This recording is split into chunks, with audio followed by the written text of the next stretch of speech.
My father sent a message. We've chosen to sever all contact. Stay away from us forever.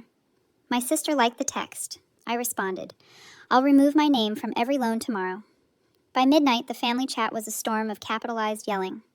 I was on my lunch break at work, skimming emails when the notification popped up. Dad's name appeared at the top of my screen, and for half a second, I thought maybe he was checking in. Maybe asking how the presentation went last week, or if I'd heard back about the promotion. Something normal, something that acknowledged I existed as more than a convenient signature on paperwork. The message loaded, and I read it twice before the words actually registered. We've chosen to sever all contact. Stay away from us forever. No preamble, no explanation, just a cold, clinical declaration that I'd been excommunicated from the family I'd spent 29 years bending over backward to support.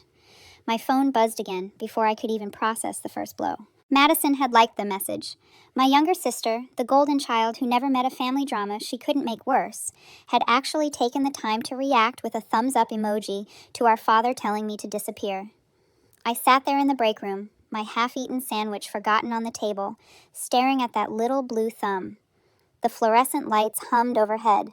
Someone's leftovers were rotating in the microwave, filling the air with the smell of reheated fish. Everything felt surreal, like I'd slipped into an alternate dimension where my family could just discard me via text message and my sister would celebrate it. My hands were shaking when I typed out my response. I didn't let myself think too hard about it. Didn't draft and redraft like I usually did when communicating with them. I just wrote what came to mind and hit send. I'll remove my name from every loan tomorrow. Then I turned off my phone, finished my lunch, and went back to work. I had a meeting with a client at 2. And I wasn't going to let my family's latest dysfunction ruin my professional life the way they'd ruined everything else. The thing is, I'd always been the responsible one. While Madison was partying through college on mom and dad's dime, racking up credit card debt, and changing majors every semester, I was working 2 jobs to pay my home tuition. When mom wanted to refinance the house to take a European vacation, I was the one who co-signed because my credit score was immaculate and theirs was in the toilet. When dad decided to lease a truck he couldn't afford, who do you think guaranteed that loan? When Madison needed a car after totaling her 3rd one, who signed as the primary borrower because her credit was so trash no dealership would touch her? Me, always me, the dependable daughter, the one who showed up, signed the papers, wired the money, and asked for nothing in return except maybe a little acknowledgement, a little respect. I never got it. Instead, I got years of backhanded comments about my weight, my career choices, my decision to stay single, rather than settle for whatever loser they thought was good enough. I got excluded from family photos because Madison said I'd ruin the aesthetic with my outfit choices.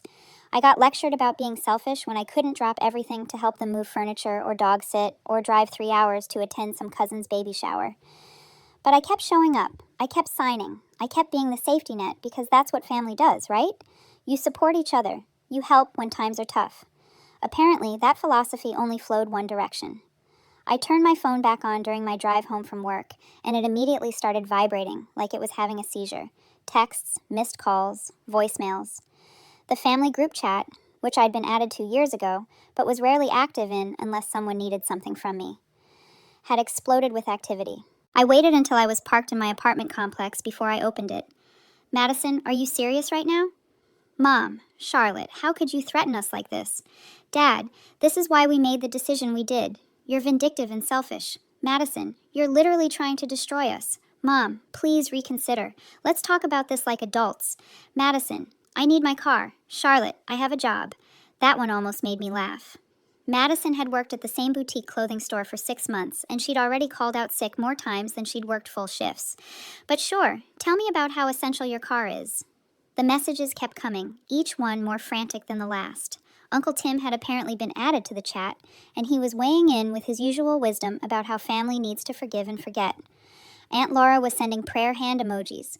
Cousin Derek, who I hadn't spoken to in 5 years, suddenly had opinions about my character. I scrolled through it all with a strange sense of detachment. These people had just told me to stay away forever. Dad had actually typed those words. And now, less than hours later, they were melting down because I'd agreed to respect their wishes. The only thing I was taking with me was the financial anchor they tied around my neck. I didn't respond to any of it. Instead, I opened my banking app and started documenting everything. The house refinance was in my name, and Dad's with me listed as the primary borrower because his debt-to-income ratio was too high to qualify solo. The truck lease had my signature as the guarantor. Madison's car loan was entirely under my name and SSN because she defaulted on so many obligations that no lender would approve her directly.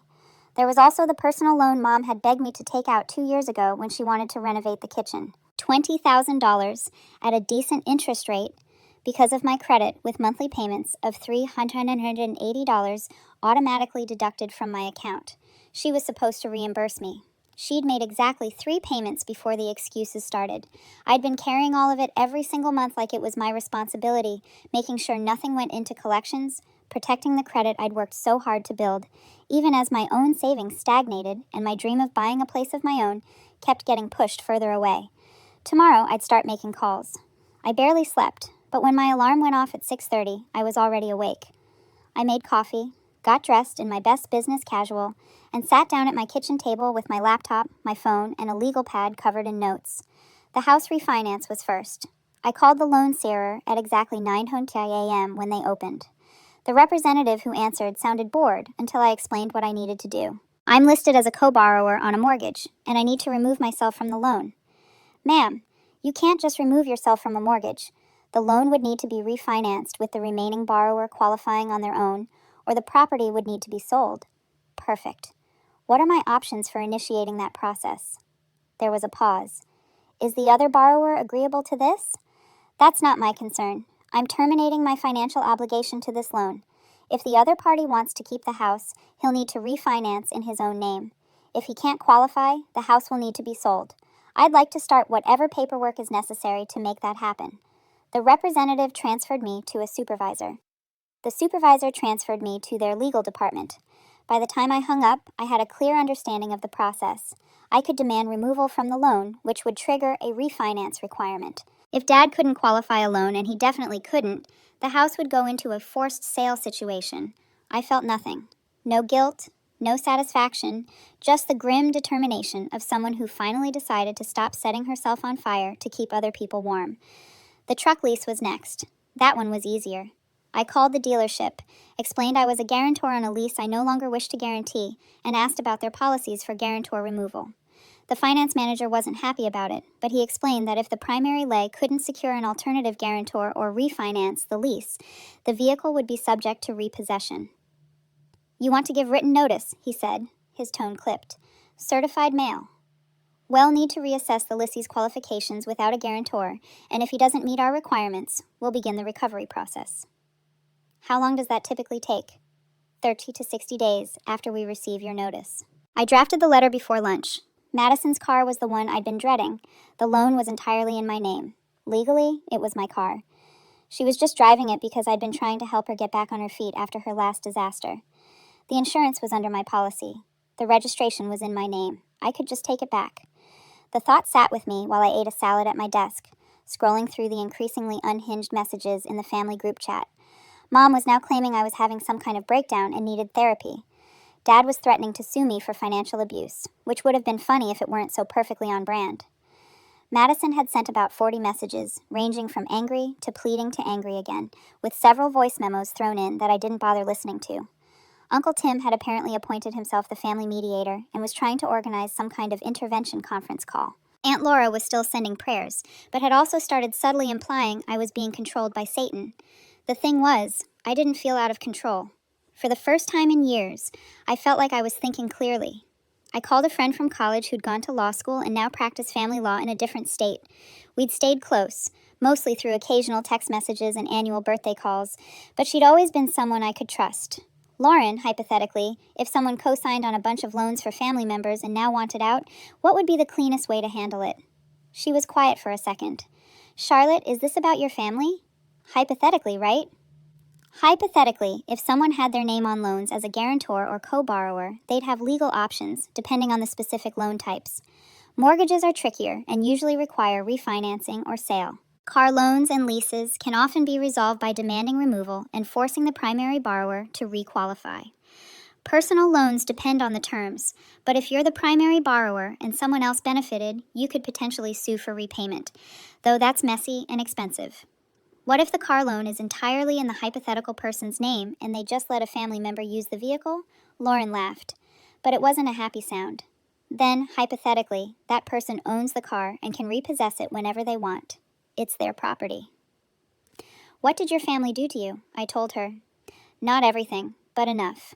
The years of being taken for granted, the financial burden I've been carrying, the constant criticism and exclusion, the text message from Dad, and Madison's thumbs up.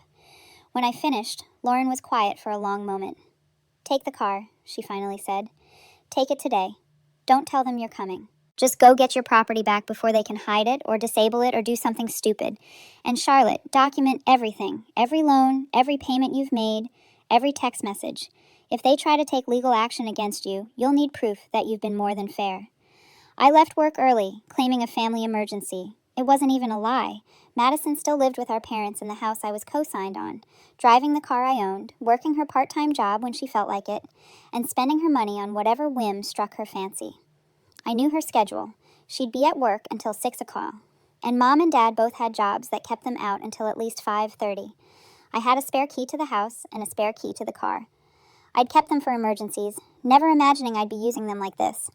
The neighborhood looked exactly the same as always when I pulled up.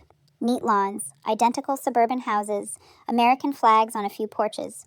I had grown up 3 blocks away in the smaller house my parents had sold before they upgraded to this one, the one they'd needed me to co-sign for because their credit was wrecked from years of living beyond their means. Madison's car, my car, was parked in the driveway, gleaming white in the afternoon sun. I'd made every payment for 3 years. I'd paid for the insurance, the registration, the maintenance. I'd eaten the cost when she'd gotten a speeding ticket and didn't bother to pay it until it went to collections, tanking the insurance premium. I parked on the street, walked up to the car with my key, and unlocked it. The interior was a disaster, as expected. Fast food wrappers on the floor, makeup scattered across the passenger seat, someone's jacket crumpled in the back. It smelled like artificial cherry air freshener and stale French fries. I started the engine and drove away. It felt surreal, like I was stealing something, even though it legally belonged to me. I kept expecting someone to run out of the house and yell at me to stop, or for the police to pull me over. But the neighborhood stayed quiet, and I made it back to my apartment complex without incident. I parked the car in my assigned spot, locked it, and went inside. Then I sent a single message to the family group chat. I've recovered my vehicle. Madison can arrange alternative transportation. I didn't wait for the responses. I silenced the chat and got ready for my evening workout class. The fallout was nuclear. By the time I got back from the gym, sweaty and endorphin buzzed and feeling more like myself than I had in months. My phone had practically melted from the volume of incoming messages and calls. The family chat had over 200 new messages.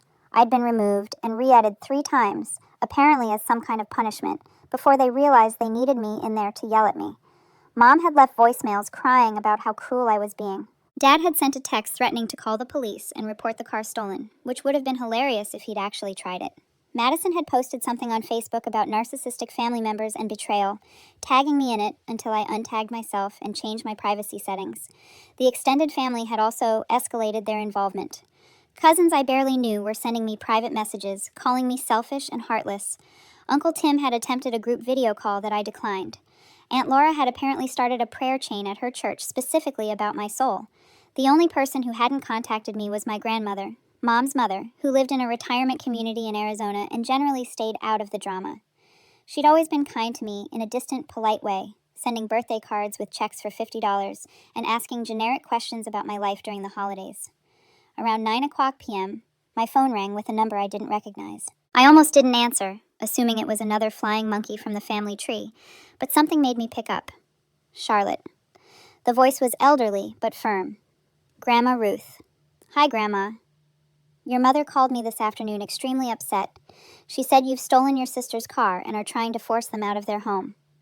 I told her that didn't sound like something you'd do without a good reason, so I thought I'd hear your side before I form an opinion. I almost cried. In a day full of people assuming the worst about me, having someone actually ask for my perspective felt like a lifeline. I explained everything.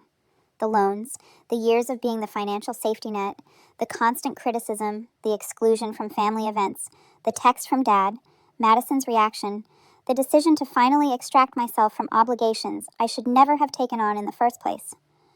Grandma Ruth listened without interrupting. When I finished, she was quiet for a few seconds. Your grandfather and I loaned your mother money once when she and your father were young and struggling. $5,000, which was a lot back then. We agreed they'd pay it back when they could. They never did. Not $1.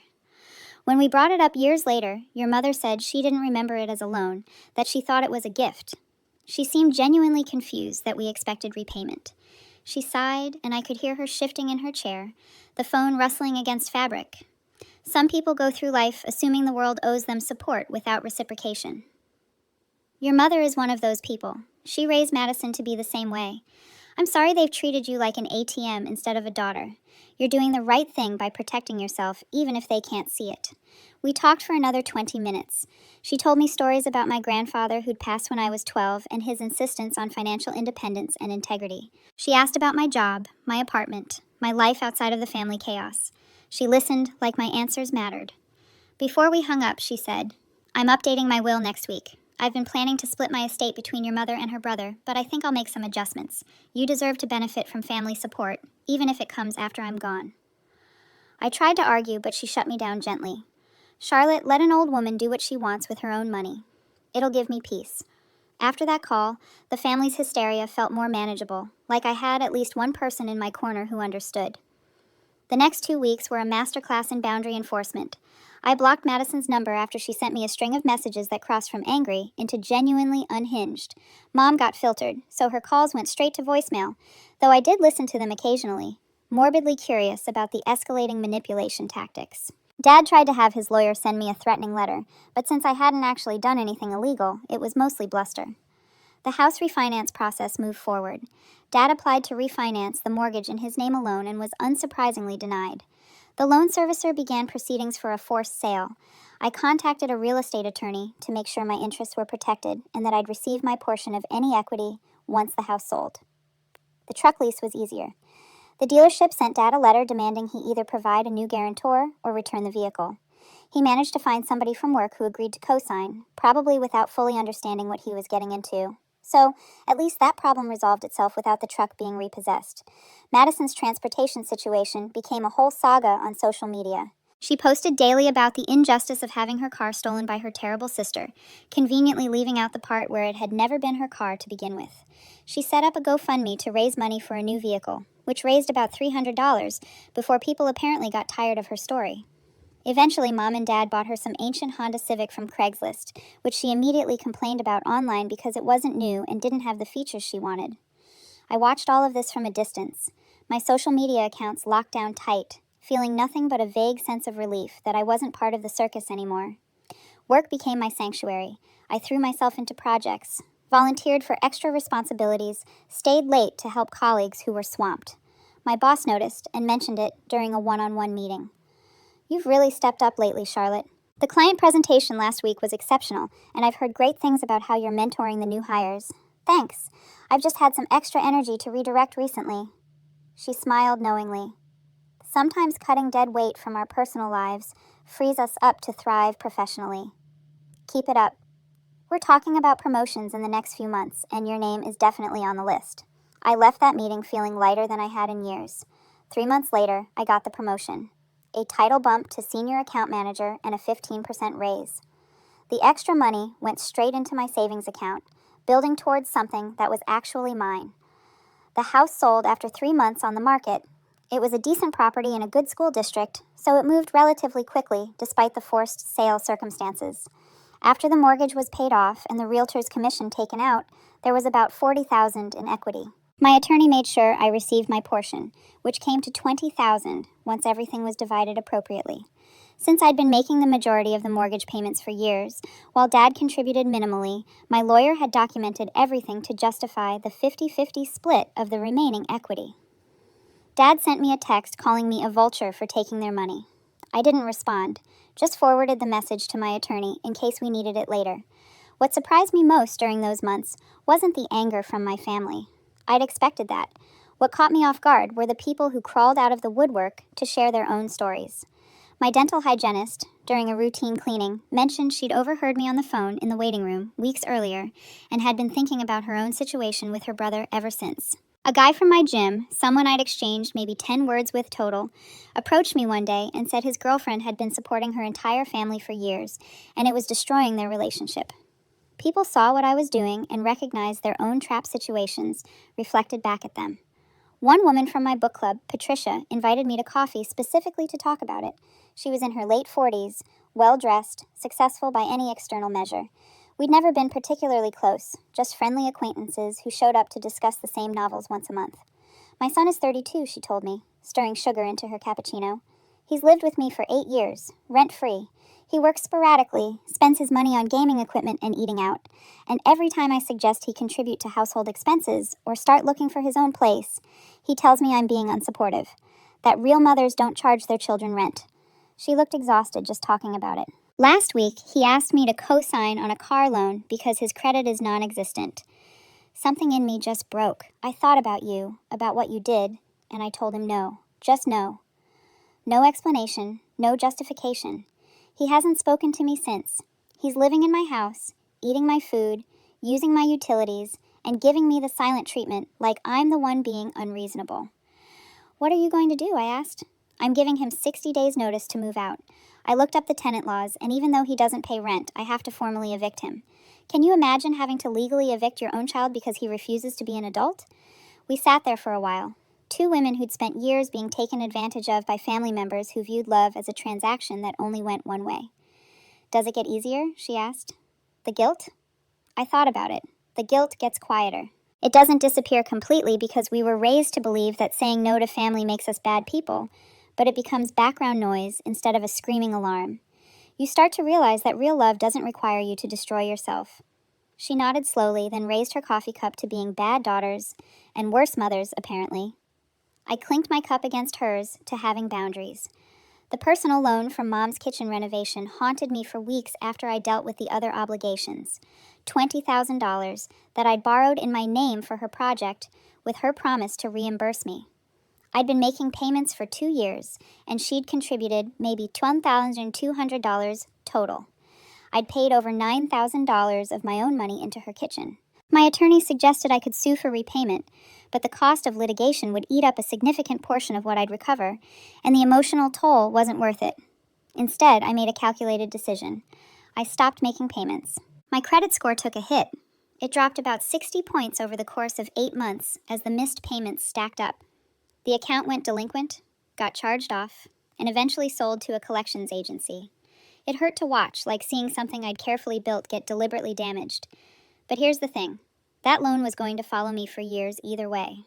At least this way, I wasn't hemorrhaging $380 a month into a black hole. The collections agency contacted me about 6 months after I'd stopped paying. By that point, the remaining balance with fees and interest had ballooned to around $13,000. I negotiated a settlement for $5,000, paid it in one lump sum using part of the money from the house sale, and got the agreement in writing that the debt would be marked as settled and removed from my credit report within 90 days. The math worked in my favor. Finally, I'd paid about $9,000 over 2 years, plus $5,000 to settle, $14,000 total on a $20,000 loan that had never been mine to begin with.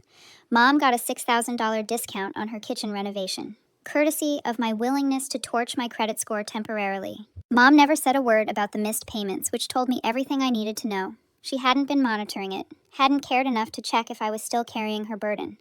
The loan had stopped being real to her the moment she'd gotten the renovated kitchen she wanted. I kept the settlement letter in my filing cabinet, a reminder that sometimes you have to break something to fix it. Around the same time, Madison's social media presence became increasingly unhinged. She'd moved from complaining about me specifically to posting vague rants about toxic people and fake family members and narcissists who abandon you when you need them most. She discovered psychology terminology and was wielding it like a weapon, diagnosing everyone who had ever disagreed with her with various personality disorders. She posted a long Facebook note titled, "My Truth," that detailed her version of events. In her story, I was a jealous, controlling older sister who'd always resented her for being prettier and more popular. The loans I co-signed were reframed as gifts I'd offered voluntarily and was now vindictively taking back. The car I'd repossessed was described as something she'd been making payments on, which was fiction so bold it almost impressed me. The comment section was a mix of supportive friends who didn't know any better, and a few brave souls who pointed out inconsistencies in her narrative. One former coworker of hers wrote, "But didn't you tell me your sister paid for everything and you were just borrowing the car?" Madison deleted the comment within minutes and blocked the person. I watched all of this from my lockdown profile, feeling a strange mix of pity and vindication. She was so desperate to be the victim that she'd constructed an elaborate alternate reality where nothing was her fault and everyone else was the problem. My therapist had warned me about this. People who've never been held accountable will do anything to avoid starting now. They'll rewrite history, recruit allies, create chaos. Don't engage with it. Let her have her version of events, and you keep living in reality. So I did. I let Madison perform her victimhood for an audience of people who'd eventually get tired of the show. I focused on my actual life, the one I was building in the real world, with real consequences and real accomplishments. Mom and Dad downsized to a small rental across town. Madison moved with them. Naturally, I heard through the grapevine that they blamed me for their reduced circumstances at every opportunity, telling anyone who'd listen about their cruel daughter who destroyed the family. Some people believed them. A few acquaintances from high school unfriended me on social media. A couple of distant relatives sent me messages about the importance of forgiveness and honoring thy parents. But I also heard from people I didn't expect. My old roommate from college reached out after hearing some version of the story. When I told her the truth, she admitted she'd always thought my family treated me poorly, but hadn't felt like it was her place to say anything. A former coworker who'd moved out of state sent me a message saying her family had used her the same way, and that cutting them off financially had been the best decision she'd ever made. Lauren, my lawyer friend, called me every couple of weeks just to check in and celebrate what she called my emancipation. I started therapy, not because I thought I'd done anything wrong, but because carrying that family dysfunction for almost 3 decades had left its marks, and I wanted to process it with someone trained to help. My therapist was a no-nonsense woman in her 60s who validated my choices in the first session and spent the subsequent ones helping me work through the complicated grief of losing a family that had never really valued me anyway. "You're mourning the family you deserve to have," she told me during one session. "The parents who should have been proud of you and supported you. The sister who should have been your friend. It's okay to grieve that loss even while you recognize that the reality never matched the ideal." 6 months after Dad's text message, I was sitting in my favorite coffee shop on a Saturday morning, reading a book and enjoying a latte when someone approached my table. "Charlotte?" I looked up. It took me a second to place him, but then I remembered. Tyler, Madison's ex-boyfriend from a few years back. He'd seemed like a decent guy, and I'd actually liked him during the brief time he'd been around. But Madison had dumped him for someone with a better car. "Tyler, hi. How are you?" "Good, good. Do you mind if I sit for a second?" I gestured to the empty chair across from me, curious. He sat down, looking a little uncomfortable. "I heard about what happened with your family. Well, I heard Madison's version first, but then I ran into your old roommate, Amanda, at a party last month, and she told me the real story. Yeah, it's been a whole thing. Listen, I just wanted to say I'm sorry for what you went through. I dated Madison for almost a year, so I saw firsthand how your family treated you. You were always the one they called when something needed to be fixed or paid for, and I never heard them say thank you, not once." He ran a hand through his hair, looking genuinely distressed. "Madison used to complain about you constantly, but all her complaints were basically just mad that you weren't doing even more for her. Like, she'd be upset that you couldn't loan her money for concert tickets because you had rent due, and she'd talk about how selfish you were. It drove me crazy. That's actually part of why we broke up. I couldn't deal with how entitled she was about everything. I didn't know what to say. I'd gotten so used to being the villain in my family's story that having someone validate my experience felt almost foreign. Thank you for telling me that. Honestly, it helps to know I'm not crazy." "You're not crazy. You're better off without them, in my opinion. Madison's still living with your parents, still working part-time, still posting dramatic stuff online about how everyone's wronged her. You're out here living your own life. You won." After he left, I sat there for a while thinking about what he'd said. I hadn't felt like a winner. I'd felt like someone who'd survived a disaster and was still picking up the pieces. But maybe that was another way of looking at the same thing. Maybe extracting yourself from a toxic situation and building something better wasn't about winning or losing. It was just about choosing yourself for once. I called the real estate agent I'd been talking to about buying my own place. With the equity from the house sale, the settlement savings from the personal loan, and my improved financial situation now that I wasn't carrying everyone else's debt, I actually qualified for a mortgage. "A small one," she'd said, "but enough for a starter condo in a neighborhood you like." "Let's do it," I told her. "I'm ready to start looking." A year after Dad's message, I closed on a 1-bedroom condo with a balcony overlooking a park. It wasn't huge, but it was mine. My name on the deed, my mortgage payment, my space to decorate however I wanted. I invited Amanda and Lauren over for a housewarming dinner. We ate takeout on my new couch and drank wine from mugs because I hadn't unpacked my wine glasses yet. They toasted to my new beginning, and I felt something I hadn't felt in a long time around family gatherings. Genuine happiness. To Charlotte, Lauren said, raising her mug, for having the courage to save herself. The family chat still existed somewhere in my blocked messages folder. I assumed they were still active in there, still complaining about me, still rewriting history to make themselves the victims. I didn't care enough to check. I'd started dating someone, a software engineer I'd met through a friend of a friend. Nothing serious yet, but he was kind and made me laugh and didn't expect me to solve his problems for him. We'd gone hiking the previous weekend, and he casually mentioned that his parents were excited to meet me eventually, that they'd heard so much about me. I'd almost cried in the middle of the trail. The idea of a family that was excited to know me, rather than excited to use me, felt revolutionary. Grandma Ruth came to visit during the holidays. She was the only family member who had my address, the only one I'd stayed in contact with.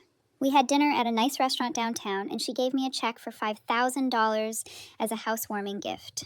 Your grandfather would be proud of you, she said, squeezing my hand across the table. You've built a good life on your own terms. That's what matters. She told me about her updated will, completed a few months after our first phone call. She divided her estate so that Mom received a modest amount and I received the rest. I explained my reasoning in a letter that will be read after I'm gone, she said. She'll understand, or she won't. But either way, you'll be taken care of. I tried to argue that she didn't need to do that, but she waved me off with the same gentle firmness she'd used during our first call. Charlotte, you're allowed to benefit from someone's love. You spent too many years giving without receiving. Let someone give to you for once. Sometimes I thought about reaching out to Mom or Dad, not to reconcile exactly, but to see if time had given them any perspective, if they'd realized how they treated me, if they felt any regret. But then I'd remember Dad's text message, "Stay away from us forever." Those words had been meant to hurt me, to punish me for some perceived slight I still didn't fully understand. Instead, they'd freed me. I'd stayed away, and in doing so, I discovered what my life could be without their constant weight dragging me down. I found out who I was when I wasn't constantly trying to earn love that should have been freely given. I learned that family was supposed to be a support system, not a financial burden masked as obligation. My coworkers became my chosen family. The friends who'd stuck by me through the drama became my inner circle. The life I built piece by piece became my foundation. And if my biological family wanted to paint me as the villain in their story, to tell anyone who would listen about the terrible daughter who abandoned them in their time of need, that was fine. I knew the truth. The people who mattered knew the truth. I'd removed my name from their loans, and in doing so, I'd removed their claim on my life. That was the real payback. Not revenge, exactly, just the natural consequence of their own actions catching up with them. They'd sent me away, and I'd gone, taking my good credit and stable income and willingness to be their safety net along with me. Sometimes the best response to stay away forever is to actually do it. And sometimes the family you choose for yourself is better than the one you were born into. I was sitting on my balcony one evening, watching the sunset paint the sky orange and pink, when my phone buzzed with a text from an unknown number. For a second, I tensed, wondering if someone from my family had gotten a new phone and was trying to reach me. But it was Amanda, texting from a new number, asking if I wanted to go to a concert next month.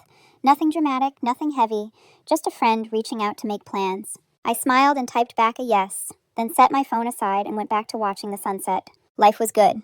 Not perfect, not without its challenges, but good. Mine. Finally, completely mine, and I'd never signed anyone else's loan.